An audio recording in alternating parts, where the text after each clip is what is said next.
policier to roulage oyo à Télémakananzela pour à mettre ordre, pour à pousser bakumbi moto, bakumbi mituka, ba respecter o ezali code de la route.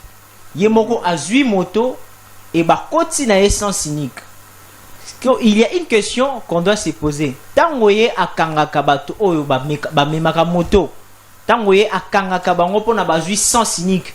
Ezalaka pona ko faire respecter code de la route to ezalaka parce que ayebi akozwa quelque chose nandengi akangi mutuana.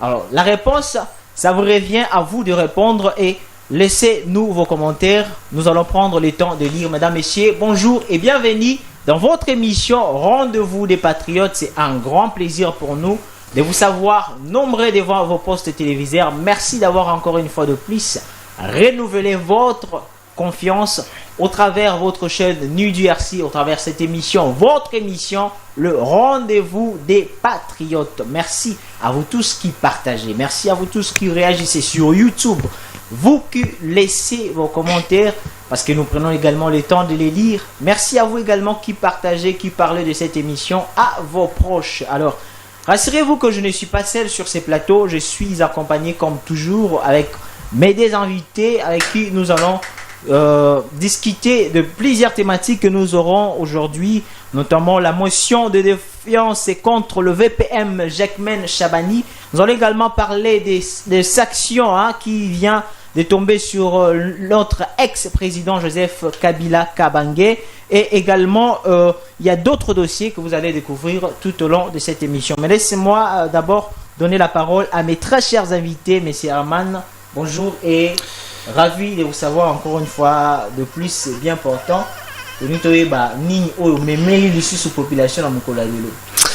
Merci beaucoup Ndeko Henri Bolembe, merci Mbote Nandeko Nangai ambassadeur, Mbote na bandeko nyonso baza kolanda biso na bandaku na bango, et je crois que tokozala na émission moko malamu na bandeko parce que déjà ebandi malamu.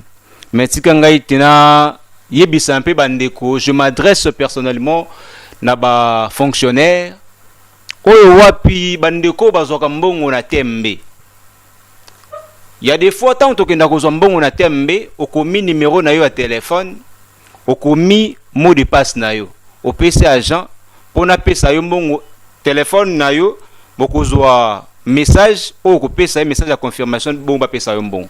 Mais il arrive que tant yo zimbongo okei papier wana obwaki yango na mabele.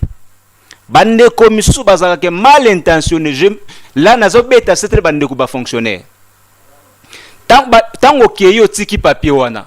Omona ke ndeko oyo mal intentionné azui papier na yo numéro na mot de passe na yo. Aki asalisi sim blanche. Et na sim blanche tanga ko salisa, omona ke tangu fin du mois ekomi. À la place que mbongo yepa na yo ekomo kende pa ndeko wana.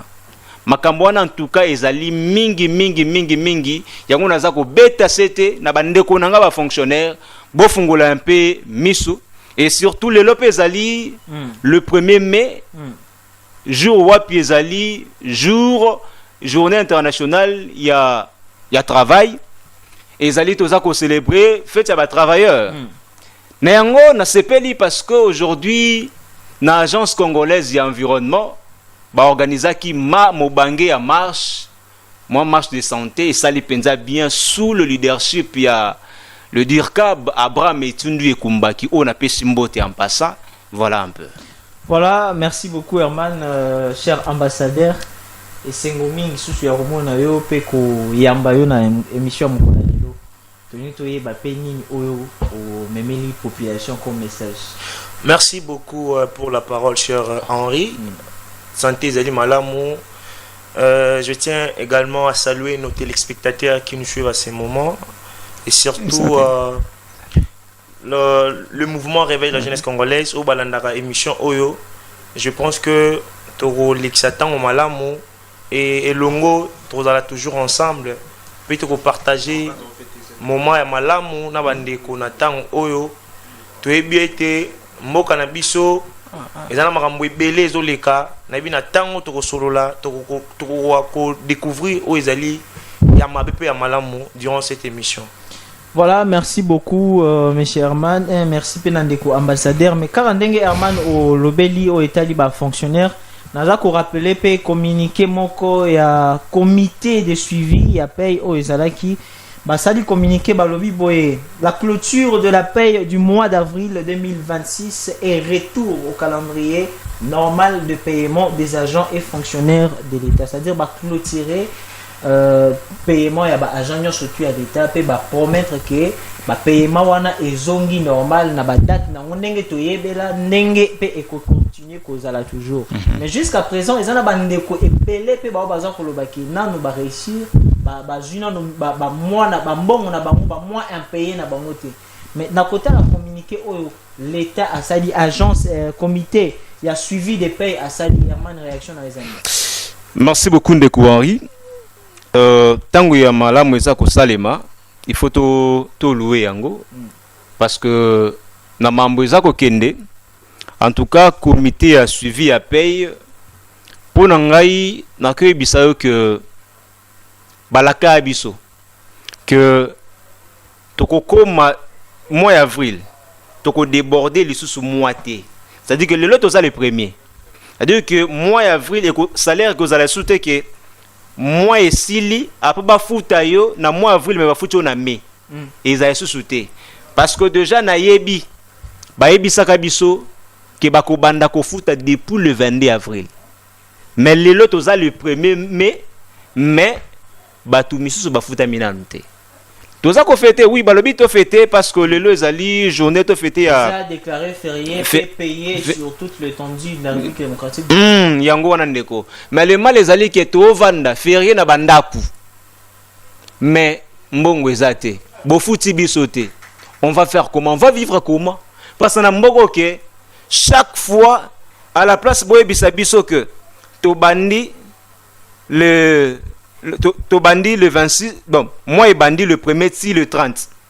Mais il faut ce que tu aies un deuxième mois pour la moutafuta mambongo nae. Que même si tout ce qu'ils vont dire que tu vas dans la bandaku, tout ce qu'ils vont dire que oh non, moi je me dis, c'est comme si qu'il faut te prêter sur attention dans la bangote, dans la bande kwanate. Parce qu'il suffit justement que le gouvernement ait sa banque de ça la boue, bango oui, iyo, to yokani. Mais or que bango bazali obligé ya kota parce que bango bazali ko syndicat bango bazawana pona balandela baza entre le travailleur et le gouvernement parce que bango baza bato baza ko landela à la loupe o eza ko salema na gouvernement est-ce que le gouvernement bimisi mbongo toté mais ceux qui déjà gouvernement bimisi mbongo dans la bimisi bango apesi communiquer or que gouvernement aloba ka bimisa mbongo a ko futa de batu le 22 mais le lot le 1er mai jusque là batu misusu bafuta surtout ko to banque ya tembe na bandela penza ko tanga communiquer o lobi boye la comité de suivi de paye informe l'opinion publique et particulièrement les agents et fonctionnaires de l'État que la paye du mois d'avril 2026 est officiellement clôturée à la date du 30 avril 2026 conformément aux engagements pris par le gouvernement. Cette échéance consacre également le retour effectif au calendrier normal du paiement. Voilà. Na place oyo nengina expliquer boy.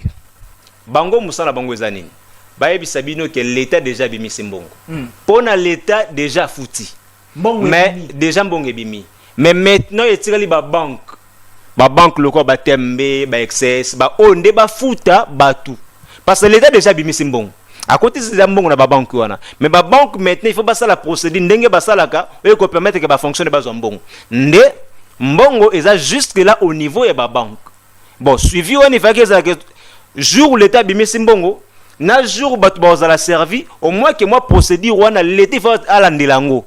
Mais comme ça ko landela te yango mona ke moi toyiboyi moi désordre des un peu na kati wana déjà bimisi mbongo pona batu nyonso tout ba futa c'est là communiqué vraiment ambassadeur yo réaction dans les années par rapport à situation oyo l'état a clôturé paye à mois d'avril mais jusqu'à présent ils en a batu sous oyo ba juna no ba mbongo na bango ya mois d'avril mais erazo mona communiqué que l'état a clôturé paye l'état a fouti déjà batu nyonso.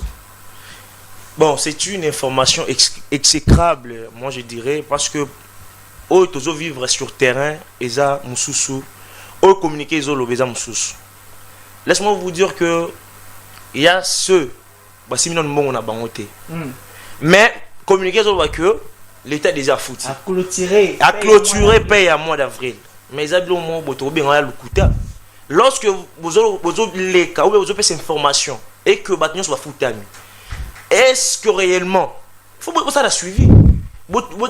Tout n'a réellement ceux qui batnion soit sur mon bango.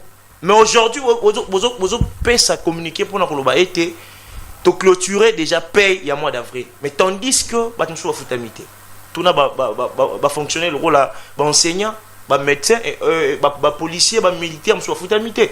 Pourquoi toujours qu'on m'a peuple na ba toyi boyi. Lorsque vous pesi et l'eau communiquer, vous na suivi encore bon l'année là yango si réellement ba banque commerciale est-ce que va libérer bon au niveau ya ba fonctionnaire et besoin les rapports pour ba clôturer. Mais tandis que va besoin bon côté, ils ont bloqué mon boto ba que bazo ko maîtriser système T, ya paye normalement. Lorsque vous avez clôturer, c'est que vous avez l'assurance, vous avez la preuve que tu clôturer. Mais tout va fonctionner. Est-ce que vous avez mis? Au moment où vous avez la réalité, ils ont concordé. Ils ont concordé. Ce sont les ondits. Vous avez foutu un million sur T. Vous pouvez clôturer parce qu'il y a ceux qui ont le monde. C'est que clair. Communiquer le moussou, réalité le moussou. Mais il faut que vous vivre. Vous vivre les ondits. Vous communiquer le bité. Communiquer le moussou. Mon cher ami, vraiment, merci beaucoup, ambassadeur. J'espère que les fidèles téléspectateurs Nabiso Baza Kolanda vraiment. To Kosengana nuna ndeko Plamedi ati la biso vidéo ya Ladi Yangotika là. Wazali initiateur ya motion ya défiance contre VPM intérieur paix sécurité paix décentralisation Jacques Men Chabani. Bati la biso vidéo wana to tala un peu scène wana ndenge nini elekanaki comme ça to kozonga pona ko analyser pe ko lakisa na population pona nini motion ezalaki rejeté et respecta qui procédure to respecta qui procédure te ezalaki pe triquer ndenge ba congolais ba lobaka to ezalaki triquer te to kozonga pona to luka to éclaircir encore population to landana une vidéo wana et puis nous allons revenir tout justement après. Le peuple qui est en train de nous suivre est en train de voir ces spectacles. Premièrement, honorable président, aujourd'hui dans votre bureau, vous aviez reçu 2 lettres de 2 députés qui ont assumé leur signature. Il s'agit de l'honorable Ichouama et de l'honorable Kitoko. Ils ont assuré leur signature. Le peuple nous observe de toutes les façons. Moi, j'ai fait ma part. Merci. Je vous remercie. Le peuple qui est en train de nous suivre est en train de voir ces spectacles. Premièrement, honorable président, aujourd'hui dans votre bureau, vous aviez reçu 2 lettres de 2 députés qui ont assumé leur signature. Il s'agit de l'honorable Ichouama et de l'honorable Kitoko. Ils ont assuré leur signature. Le peuple nous observe de toutes les façons. Moi, j'ai fait ma part. Merci. Je vous remercie. Le peuple qui est en train de nous suivre est en train de voir ces spectacles. Premièrement, honorable président, aujourd'hui dans votre bureau, vous aviez reçu 2 lettres de 2 députés qui ont assumé leur signature. Il s'agit de l'honorable Ichouama et de l'honorable Kitoko. Ils ont assuré leur signature. Le peuple nous observe de toutes les façons. Moi, j'ai fait ma part. Merci. Je vous remercie. Le peuple qui est en train de nous suivre est en train de voir ces spectacles. Okay. Voilà, merci beaucoup. J'espère que vous avez suivi la vidéo et vous avez entendu ce qu'a dit l'initiateur de cette motion de défiance contre le VPM. Il a dit que moi, je fais ma part. Et même après cette plénière, on lui a posé une question, le demander s'il a échoué. Parce qu'on doit vraiment préciser que non, la motion a été rejetée. Mais pour découvrir pour Nanine et Zala qui rejeté, bah poser une question à l'objet, est-ce que vous avez reconnaître que vous échoué? Alors évitez, je pense pas que j'ai échoué parce qu'après cette procédure, même le VPM va prendre ses responsabilités en main. Comme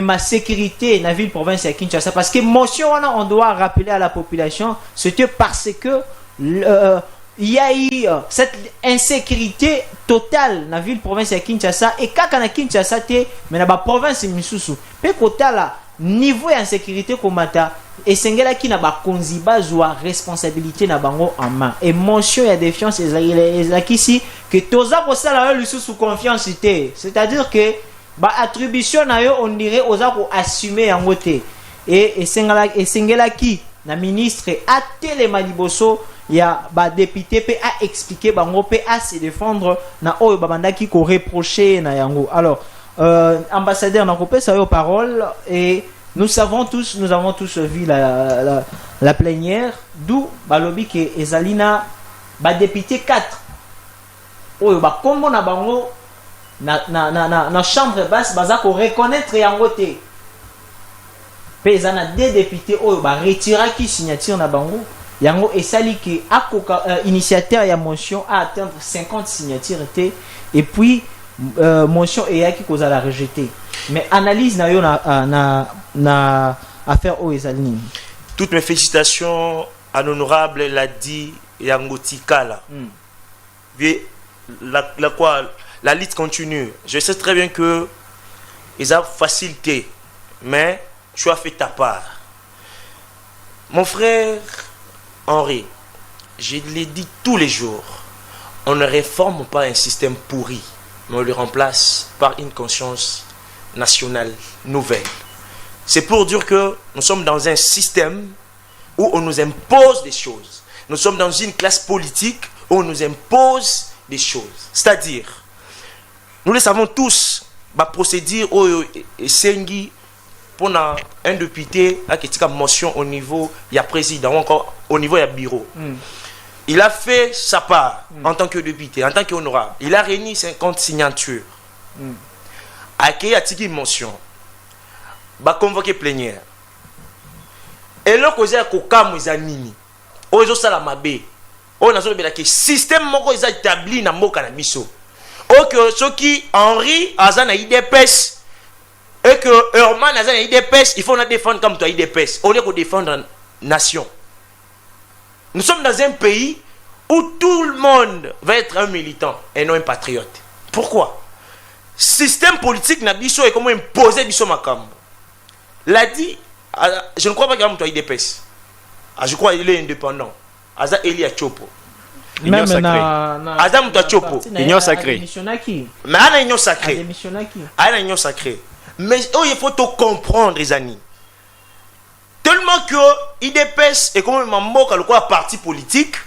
Bah comme il y a un système moko le rôle yo na IDPS, ce qu'on s'est ma bête rôle la mabe wana te. Le rôle ce qu'on s'est ma bête le rôle IDPS, il faut tout bomba yo. C'est un système politique moko ça pourri. Je vais dire comme mon frère Nathanaël à l'Obakango, match ils a triqué, faut toborer en haut. Match ils a triqué, mon cher. Le coup là, aimé pour Azam toi IDPS. Le coup là, Jacques Chaban Azam toi IDPS. Moi, l'obélaé mabe, exalté. Moi, l'on la mona maï, exalté. Comment ça fait-tu? Yo, aujourd'hui, 50 signatures avec député. La pote au monde que 4 signatures, encore 2 signatures, ils ont mabe. Et puis 4 députés, bah, c'est l'Assemblée nationale. Comment expliquer? Pour comprendre que toi, dans le système mongoboé, bah, député, on a bah, liesi, bah, on a nous, bah, les mongo, et puis, bah, il y a des gens qui ont bah, comment on a les bangoté.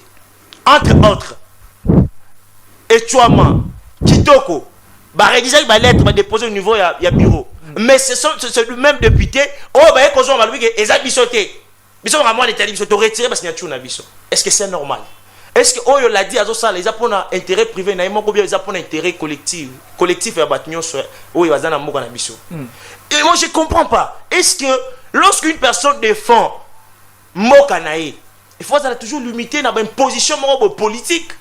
Aujourd'hui, l'a dit Azana insécurité. Parce que le rôle a dénoncé Mabé, par moment là que Mouto Azana sous Mouto Nabisoté, il faut tout écarter. Les cas Yabat, tu veux quoi? Lorsque tu dis la vérité dans une classe politique, le roi Abicho, c'est que vous avez sous mon il faut pas écarter. Mais il faut qu'on puisse bannir ce système.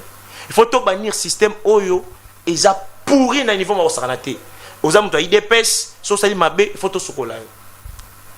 L'insécurité à Kinshasa, l'insécurité dans notre pays, n'a pas bien voté.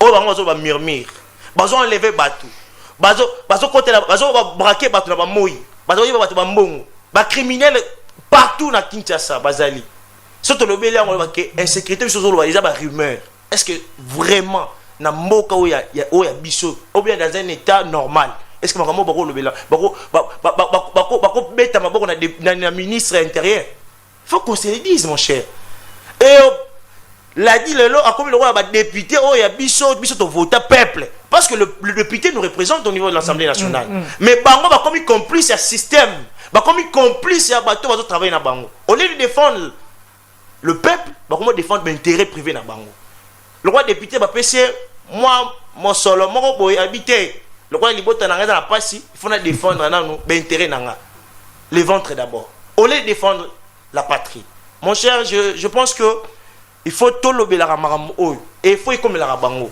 insécurité à Kinshasa oyo l'honorable l'a dit à Sali ezali patriote c'est ça une responsabilité à député à quel bandaté à Sali Moussala par rapport à l'attribution naé mais ce que nous devons savoir c'est que nous sommes dans une classe politique pourrie au bateau défendre tellement que tout comme niveau moroboé ce que nous avons IDPS nous avons la priorité ce que nous avons parti politique moroboé nous avons la priorité mais ce que nous avons IDPS c'est que il faut que libanda le quoi Jacques Mench bani am to IDPS et même beau Jacques ko sala mabe pour na été je dis vraiment Herman yo pe malobeze pa na yo analyse na yo ezali ni na affaire oyo eza na batu ebele oyo banda ko zela l'état azwa décision moko parce que baleli babimi na babalabala insécurité et moi na mboka moko atelemi koloba ke non ndenge mamozo ezokendela boye esengeli kende boye te esengeli na ministre alobela biso nano aluka solution et ayaki ko initier motion ya défiance oyo tomoni na ba réalité ebele yo commentaire na ezami ndeko ari na kolinga penda na ganga makasi te et na sala sorte que bandeko ba comprendre penza eloko na ngina loba parce que balobaka que lorsque la forme est biaisée on ne peut pas attaquer les fonds c'est normal ba rejeter motion et na ko vraiment ko tenir rigueur na bureau assemblée nationale te pourquoi parce que bureau isali musala nango ndenge makambi feu zalela ce qui na règlement intérieur au baloba que avant mention ezala aligné de bâti et senga au moins ezwa 50 signatures ya pétition à mon niveau pétition ezwa au moins 50 signatures mais sikoyo ndeko kokisi yango te na ngambo wana déjà ça montre que procédure est biaisé et donc ceux qui procédure est biaisé tokoki jamais ko simba fond to débattre affaire wana mais ce que eloko il faut interpeller biso ba congolais et ça que classe politique na biso est corrompue et donc il faut interpeller biso ba kinois ba congolais et ça que ba député oyo bobengaka bango soit disant ba honorable ngai na benga bango soit ba honorable te mais na benga bango ba coopéra bazawana que pona ka ba intérêt na bango bazawana que lorsque ba intérêt na bango eza enjeu ba agir vite mais lorsque ba intérêt ya ba congolais lorsque ba intérêt ya ba kinois eza en danger pona bango ezate ndeko na ngai je vais vous dire clairement makambo eleki wana ndeko l'a dit yango tikala asalaki musala na ye comme ye moko alobi j'ai fait ma part bino moko ba congolais ba kinois nyoso bino bomoni na ça déjà musala ngai mais parce que le système n'a pas voulu que topesa ba congolais eloko malamu parce que le système commence à se protéger entre bango effectivement le système balobi que soki oza ya IDPS o bande comme so balobi que IDFS soko oza IDPS jamais na koki kolinga ke mwana maya kweya basali moi solidarité wana oh je salue mon professeur heureuse mémoire Fidèle Fouamba. Oui, Abanda Kolobaki. Pourquoi nous les Congolais on réfléchit toujours à moi-même d'abord? Les Congolais c'est difficile pour réfléchir à nous ensemble. C'est-à-dire que vivre ensemble pour na biso ba Congolais et zana no musika. Na niveau na to comité. Or qu'il faut réfléchir d'abord pour na biso. Ce qui est pour na biso zanine. À Kinshasa on tue. Au Congo on tue. L'insécurité est palpante. L'insécurité partout est à Komonana. Mais, il faut télémer la porte stopper l'hémorragie. Bande comme ça habiter biso ba intérêt na biso ezana parce que tozana union sacrée, tozana union secret. Il faut que tozala sima ya mwana mboka Jacques Chabani. Or que vous savez, vous voyez très bien que Moussa les a Komonana mabe makambaza kusala. Totally même ba instruction pas ba gouverneur. Yo moko mona ke gouverneur même Masali Moussa mabe. Un député provincial azali sous na droite ya kosala la gouverneur mon chef on n'a pas quoi essayer. Baza sous na droit wana te pourquoi parce que ministre ya intérieur lui a boyé ma motion ba assemblée provinciale. Moni que déjà a comment ko outrepasser même ba limite na ye. C'est-à-dire que jusque-là, il y a Koloba Boy. Monsieur chef de l'État Félix Antoine Tshisekedi. Au moni, tangu ba Congolais balobaka ke maïzate, kouezate, insécurité ba bomi, ba violé, ba gangaka na komba Jacques Chabanité. Tangu balobaka ngo ba gangaka na komba chef de l'État, Fachi Beton, tela biso likamboyo. Mais tangu déjà ozana batu. Oh yo nommé bango, otie bango il faut pas sala musala o elongo bani. Mais ces gens-là à la place à ko sala musala pour les Congolais, mais bango baza ko sala musala pour na bango d'abord. 2028, yo moko lobi qu'il faut changer constitution pour na troisième mandat. Na makamba boy. Est-ce na makamba boy nde Congolais ko fungula biso ko fungula mutema. Allo ba ke chef de l'État o saleli biso musala malamu. Ndeko Félix Antoine Tshisekedi Tshilombo, sincèrement, ce qui s'est passé dans l'Assemblée nationale, ba Congolais, bino moko botala, boye bake, soki makambo esuki boye, ezali honorable kitoko.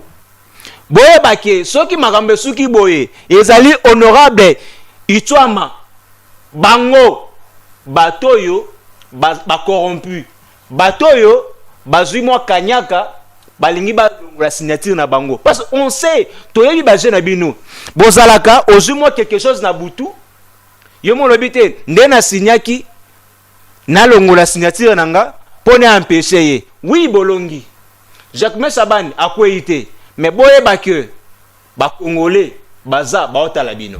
Merci ndeko nangai. Oui, merci beaucoup Herman, merci pour l'analyse na yo to kotala na no communiquer oyo Ezala qui lancé le ministère et la communication et médias. Je vais vraiment les lire. Pe de kopla média à côté de la biche yango na écran bande kopé ba batanga yango na banda kuna bango. Voilà. Le gouvernement de la République démocratique du Congo salue les sanctions américaines prises contre M. Joseph Kabila. Kinshasa, le 30 avril 2026, le gouvernement de la République démocratique du Congo salue la décision du département du Trésor des États-Unis d'Amérique à travers l'Office of Forget Asset, OFAC en sigle, d'imposer des sanctions ciblées à l'encontre de M. Joseph Kabila Kabang pour son implication dans l'agression menée et poursuite contre la République démocratique du Congo par des forces de défense rwandaises ARDF et le supplétif de la FCM23. Et cette décision qui fait suite aux sanctions imposées le 2 mars 2026 contre le RDF et des offices supérieur rwandais et constitue un autre acte important en faveur de la lutte contre l'impunité, du respect de la souveraineté et de la responsabilité de tous les acteurs impliqués dans la déstabilisation persistante de la République démocratique du Congo.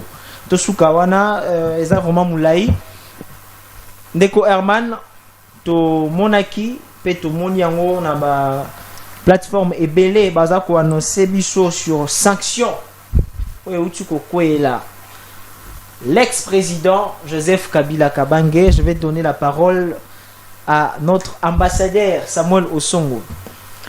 PCA ba sanction.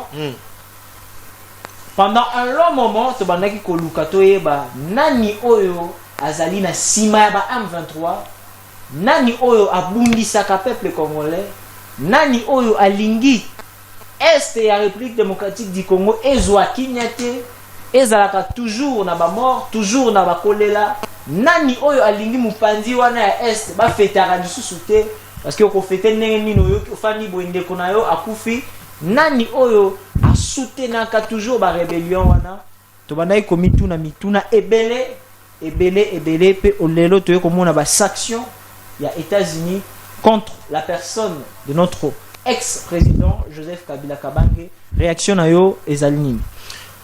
Merci pour la mutuna. On a sepeni makasi parce que ici il s'agit de la République. Ici il s'agit de notre pays. Est, ils ont menacé, ils ont occupé par les mouvements rebelles M23. Tobano mituna nana za sima ya mouvement oyo. Je pense Kabila a silence na lobaka. Nous mon lokola bagé. Mon cher frère, il faut comprendre le moko. Bitumba est o bato bazo kufaka ezo sala basi tango nyonso. Lorsque bazo boma oyo aza congolais makile zo tanga bazo violer bana mike ba maman bato bazo kufa chaque fois. Est-ce que yo kanisa que biso ba tozana kisasa tozo sepela? Non. Combien bazo kufa na est? Écoute, on estime même le gouvernement n'arrive pas à commissaire effectif. Pourquoi? Parce que ils ont ça la Sony, ils ont ça la Passi Makasi. Les mouvements M23, ils ont un mouvement à Kabila. Pourquoi je dis ça? Nazongi Mouké, l'accord en 2009. Oh, mouvement Kabila. Et un mouvement à Kabila. Accord en 2009 au gouvernement congolais ba signaka na ba milice pour na kimé kota na est. Bitumba we bandikala, to e bien. En 2009 ba signé accord na ba milice gouvernement, là je parle de Kabila au pouvoir. A signé na ba milice pour na kimé kota. Na 2012 non respect à accord signé des mouvements oyo et kota na misala. C'est-à-dire et bando fonctionner en tant que mouvement rebelle. Kabila au pouvoir. Kabila a un meneur à trouble. Il y a une chose dans l'Est. Pourquoi je dis ça? Parce que Kabila c'est Nanga. Kabila et Nanga, ils ont une histoire d'amour. C'est-à-dire, ils sont dans une silhouette, il y a manipulation, il y a quoi minéré, il y a quoi richesse à Mokanabiso. Quand on parle de Nanga, on va Kabila. C'est pour ça que j'avais dit à un frère que Bitumba au moment nanga, ils ont nanga te, ils ont Kabila, ils ont sima. Andimé la ranga te, parce que ils ont un peu perdu. Mais n'invitez soit Yeba qui m'a boumaka. Ils ont Kabila, ils ont sima. C'est Kabila qui finançait ces mouvements. Parce que aujourd'hui, États-Unis, Yemoko Moni a constaté après l'analyse, parce que lorsque États-Unis a dû réagir, c'est que Yemoko Sali va recherche à se renseigner, à comprendre que ce monsieur Kabila qui est derrière le mouvement M23 a payé sanctions. C'est à féliciter. Mais, il faut comprendre, aujourd'hui, le gouvernement de l'oiseau CP là, c'est bien. Est-ce que le gouvernement de Bisso, par Naizanini, depuis que Kabila, ou bien depuis le mouvement M23 dans l'Est, à Salini, oui, Kabila a eu sanction. Est-ce que Bitumbe Sili? Mais RDC sera occupé par les rebelles. Là, on a bien monté.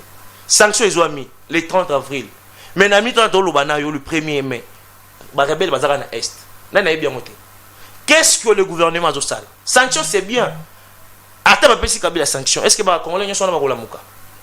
C'est que moi j'amène les Congolais à comprendre que le gouvernement a une responsabilité à jouer. Bien que Kabila a sanctionné, c'est une bonne chose. États-Unis a sali, Kabila a bomi, bandégonation a koufi. Mais le gouvernement a biso, a une part de responsabilité nae. C'est-à-dire, tu as un que tu as charge des États-Unis. États-Unis, États-Unis au moins, États-Unis au moins, et comme il y a États-Unis. Mais tout ça quand même État.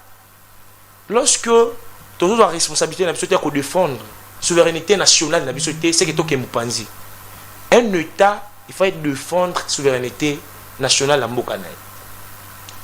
C'est ce qui m'amène à dire que l'État, encore notre gouvernement a une responsabilité. Kabila a sanctionné tous ces pays mingi dans les États-Unis sali, mais notre l'État également a la responsabilité.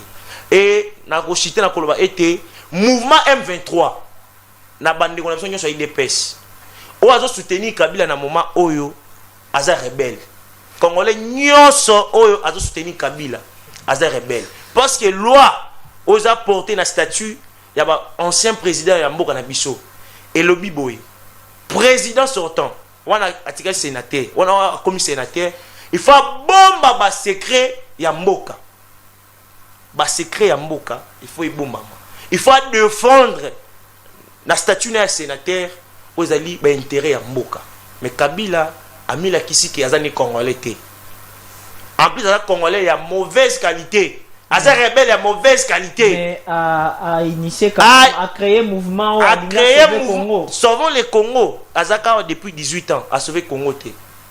Ceux qui veulent vivre dans le monde, parce que si mboka na mboka mutumo bolele bozo benga ya incompétent. Ngam na lobi angote. Oba Congo ba lobaka. Mais ceux qui peut-être aujourd'hui Congo ceux qui le Congo lingé bima. Et comme maintenant les sauvons les Congo parce que aux alaka awa au sauver Congo. On va sauver Congo tant qu'on est rebelle. Il faut te poser question. Aux Alaka Congolais à Mboka, libre président, 18 ans au pouvoir, au sauver Congo. Aux autres qui n'ont pas bon collaborateur. Les autres mouvement sauvons les Congo. Pour tout ça, on négocie pas avec un rebelle. Un rebelle a causé la malamouté pour Mboka. Un rebelle a causé la rebelle a toujours intérêt privé naï. Yango na est nanga Kabila bazo ka intérêt na bango. Yango bena zo ma ba comprendre que Batoua n'a pas soutenir té. Il s'agit de la République. Ni l'un ni l'autre. Il s'agit de la République. Il faut défendre Mboka na biso. Fati a koleka. Kabila leka. Mais il faut défendre aux Mboka. Yango on appelle si longonya mingi les États-Unis na oya sali. Biso ba Congolais to sepeli mais gouvernement na biso faut sa responsabilité naé en tant que gouvernement ya Mboka na biso. Vraiment merci beaucoup ambassadeur Herman Malobeze Panayo. Le pays commentaire na yo zalini.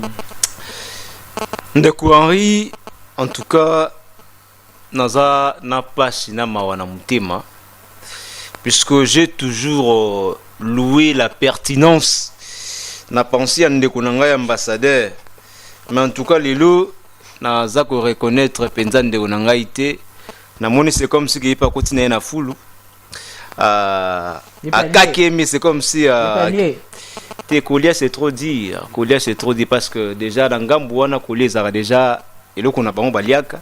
Je sens déjà c'est là qu'on a bango mal et ça linga ndemna pasi na mawa puisque à la place tout ça to lobapo na mboka on commence à kolobapo na ba individu. Moi je trouve pas ça vraiment bien puisque le Congo est au-delà de nous tous. Le Congo est au-delà il y a nos appartenances politiques. Le Congo est au-delà, il y a Tshisekedi, il y a Kabila, il y a Fayulu, il y a Muzito. Le Congo est au-delà, il y a Nyosowana. Il faut te réfléchir au Congo, à la place à réfléchir à Kombo ya Bato. Ndeko nangai tika etena longola un peu moi ba makambo ndeko alobi, moi moko mi balé un peu nako ya pinta ni loko nangai ngaloba. Ndeko alobi que o ezali na est kuna ezali mouvement rebelle. Mais gouvernement est mon lobby un agression. Bande comme ça bien eza rébellion. Mouvement rebelle. faut à la clair naki na pensé na ngai eza mouvement rebelle te balobi ezali rébellion bamisusu balobi ezali agression skoto eza réellement eza nini parce que soki ezali rébellion alors présence ya Rwanda yoluka nini parce que na rébellion Rwanda yoluka le côté agression eza que un état mususu nde aza ko agresser état mususu ou soit un état mususu azali ko passer par un mouvement pour na ba attaquer état mususu wala to bengi agression mais si ko yo bande ko penza jusque là je ne comprends pas olobiono Kabila na nanga basangani pour na ba yiba minerai ya mboka c'est encore plus grave ngana mi lobeli ko pona nini bakenaka à côté est ngana lobi ndeko tika na sisa penser na ngai kenepe kasai akoke na epe na kokoma wana hermana za mutape perdu na kokoma place wana omoni bandeko na biso tango na koyebisa ambassadeur za IDPS parce que omoni bandeko ya IDPS baza qualifié ya kopesa ka batu ba nationalité ya kopesa ka batu ba appartenance mais ngai tika ete ngana réfléchir mboka natia eloko na place nango ndeko na ngai entre Félix Tshisekedi oya kei kopesa États-Unis ba minerai na biso nyonso soi-disant pona ba pesa biso kimia na Kabila oyo azalaka chef de l'État a commis le ancien chef de l'État au na 2018 si j'ai encore une bonne mémoire baboyela epona ko azala sous président pourquoi parce qu'a modifié code minier oyo zalaki ke na ba multinational bango nyoso bazaki contre ye États-Unis azaki contre ye oyo zalaki Kabila alongwa na mboka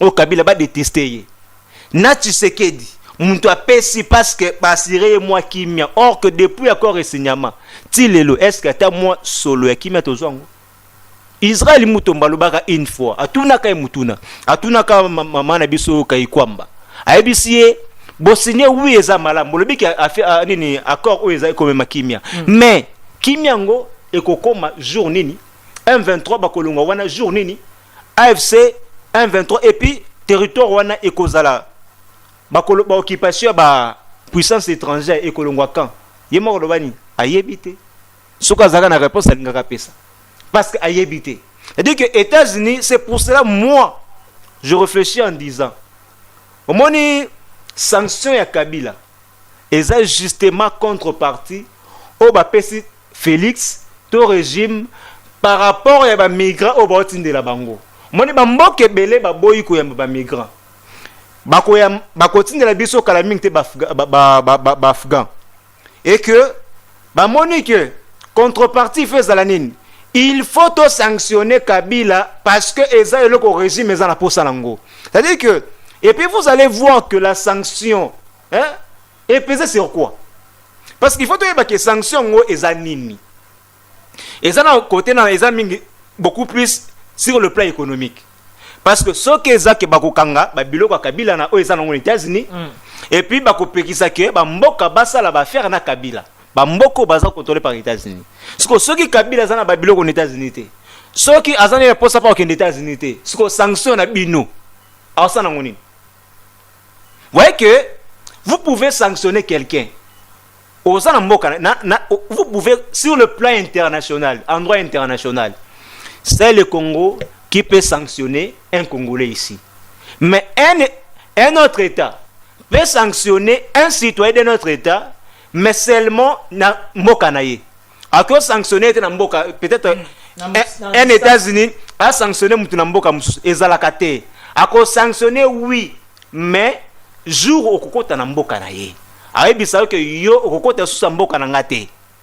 Sanction oye pas de Kabila yango na ce Kabila estimé que nazana ngane loko ko sa États-Unis na ko lukani États-Unis ngana bino abupia m super depuis assise à pouvoir chile le m sa comme aux États-Unis siko boye bo sanctionner importance nango ezanine ndeko nangati katena na chute na eloko oyo bandeko ya biso ya UDPS tolinga mboka au-delà ya ba sentiment tolinga mboka au-delà, il y a une appartenance politique. Vous savez, le régime Eleka, mais soki tokomi na posa tobatela tellement pouvoir na biso jusqu'au point ya koteka même mboka tozo ba minere na biso toteka ngo pona tobatela ka pouvoir na biso tozo même respect souveraineté na biso biso moko ndi il faut to assurer sécurité ya ba congolais na biloko na ye biso moko ndi il faut to assurer mais totiki nyonso na États-Unis afin que États-Unis ye moko nde assurer les biso sécurité États-Unis nde asale la biso musala OK biso moko nous sommes obligés à kosala. En tout cas chers Congolais ça sera pas bien cher régime lelo makambo etambola kitoko te to sala en sorte que makambo changer pe kima je crois nangambo wana yozonga na mboka na biso ndi kwa rien. Merci beaucoup Herman, merci pena ambassadeur mais pour na kochiter to mais quand un peu commenter commenter un peu sur une loi où il faut entrer en vigueur où et ça comporter sur interdiction ya bato ya moto ba memaka bato en étant d'ivresse pe ba memaka bato o ya troisième âge de personnes de troisième âge o azali non accompagné akoki komema na moto te pe akoki te komema mwana o azali déjà 10 ans kita bato ebele bamoni yango shida pona ba policier mais bazo comprendre te que ça quand même une manière ya ko protéger la population. Herman, très vite analyse nos aînes. Merci beaucoup. Moi j'estime que na Congo en voulant protéger Batou, il faut qu'il y ait un mécanisme d'encadrement qui permettre que, bien sûr, il y a des amalam, mais tous la mesure moko boye, tous la mesure d'accompagnement et accompagner mesure wana, mesure principale wana. Puisque ceux qui boye bisi bandeko troisième âge ba matakasu na moto te mais azala accompagner il faut azala accompagner azala yemo côté azala yemo côté ozui ke bana mike ba mataka na moto te ozui basaze ba mataka te bato oyo baza en état d'ivresse bato baza en état d'ivresse ba mataka te. Bon là je peux dire que je salue d'abord la décision oui pour ngai na ko saluer décision on a pourquoi parce que ezali mingi banti valeur moi na muke normalement akoki komata na moto te yemoko parce que déjà akozala na muta moto asimbi guidon mais na simana ye akozala penda mesure te ya équilibre te surtout makambo elekaka epa ba mama na biso oyo yo ovandaka na peut-être na changu motangisaka bana na cartésien otangisaka bana na Saint Raf OK bana baza kolungwa opesi ka charge na muta moto comme ta moto ayaka atiki mwana yemo waye azongisi mwana c'est-à-dire bana ikande azaka na sima moto yemoko bongo jour likame koya okoza na deux bana trois bana opesi confiance na muta moto bongo jour likame koya operde penda trois bana na yo nyoso mbala moko mote ke mabe koza. Herman, merci ambassadeur yo pe lilobana suka commentaire sur loi oyo bato bele bazo penser que ça shida de plus au bapesi na population bapesi na la police commentaire na yo pe malobana ya suka. Oui, merci. Moi j'estime que c'est une bonne idée, c'est une bonne loi. Mais oui, c'est ngeli ezali batiango na misala. Donc c'est-à-dire l'application de cette loi. Bien que bapesi yango bien, la loi est vraiment bonne, mais l'application et on est tous en opposa. Na ba policier na biso oyo ba komisa ngo cop yango na zobeta mbela na ba autorité botie loi botia bato ya suivi balandela la loi wana parce que bango ba komisa yango shida na bango pour bakotaka mbongo.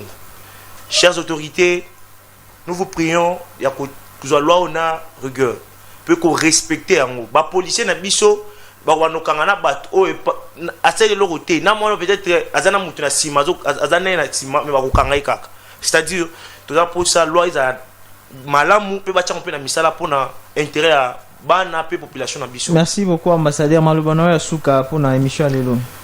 Jeune Tiko rêvé, jeune avoir conscience. Je ne cesserai jamais de le dire parce que la prise de conscience nous amène au changement de mentalité. Il est temps de prendre conscience, il est temps de prendre ses responsabilités. Je tiens également à saluer l'honorable Papier Konzo, lui qui cesse de faire du bien na bana barumbu. Oazo sala la bana barumbu bazala toujours. Mais également, Nawa soutenera biso toujours. Un ami, un frère, Gignas Bikoko, Ouassara toujours que notre mouvement fonctionne. Bénédicte Benila Kapinga, oh, Atchagalbo, on a poche pour nous soutenir biso. Mais également, Naba Moi, je réveille la jeunesse congolaise partout, Namour, Nabiso, au Bazali Banda. Je tiens vraiment à assurer que ensemble, Toké Liboso ensemble, jeunesse Nabiso va changer. Herman, très vite. Merci beaucoup ndeko nangai Henri Bolembe nako linga ete bandeko na biso totika kolinga ba individu na place ya kolinga mboka. Tolinga mboka koleka ba individu parce que ba individu ba oleka. Ba Félix oleka, Kabila leka, Fayulu koleka, mais yeba ke Kongo ekotikala. Tolinga mboka koleka ba individu. Na yango je salue Agence congolaise d'environnement Oyo Basalaki marche na bango lelo le 1er mai. Marche na bango Basalaki pena mubange ya marche na bango. En tout cas, je salue surtout leadership ya mentor nangai Abraham Itundu Ekumbaki, mentor nangai sous le leadership naye na saluer place Azali na kiwosuka wana. Voilà. Mais, en fait, n'a pas na dénoncer le frère dans lobby parce que les spectateurs va côté kana humain joana. C'est-à-dire na zamutwa IDPST, na muta union sacrité. Je suis indépendant, un jeune engagé pour le bien-être de la République. Voilà, merci beaucoup. Merci à vous tous fidèles téléspectateurs, vous qui nous ont suivis du début jusqu'à la fin de cette émission. Le rendez-vous des patriotes, c'est votre émission. Merci à RM Power, Richard Mouleba. Merci également à l'agence Comprod Media. Merci à Maman Judith Imengo et merci à Stéphanie Ilolo. Alors, si le Seigneur Jésus-Christ ne pas revenu, nous allons encore nous retrouver le mercredi dans votre émission Le Rendez-vous des Patriotes sur la même chaîne New Jersey Télévision. Continuez de vous abonner, continuez de commenter, de partager et nous serons toujours là pour servir la nation car la patrie avant tout, la patrie avant nos intérêts, la patrie avant mam. Avant surtout, photo Tiambo Kaliboso, c'est ça un bon citoyen. Alors retrouvons-nous à la prochaine.